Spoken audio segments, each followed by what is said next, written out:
recap. We're going for the Gimfish here. We've eaten the 3 berries. We've caught the berry fish. Every time At Lucky Pond, we had to go back, sell the berry fish. We ate the golden berry right above the fishing station. Now we're back at Lucky Pond.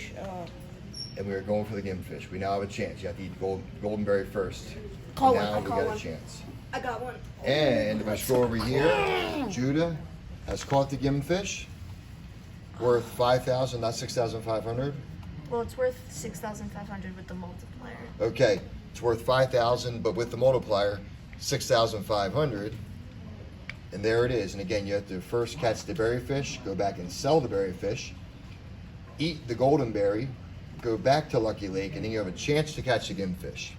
They're rare, but there it is. Funny how we tried Game so changer. much yesterday and we couldn't catch one, but now we've already Game caught changer. 2. Yep, this is the second one we literally caught. just Second caught one like in 5 2 in like minutes. 5 minutes, and then Amazing. yesterday I was trying for like an hour and a half and couldn't get a Wow, single one. amazing. Awesome.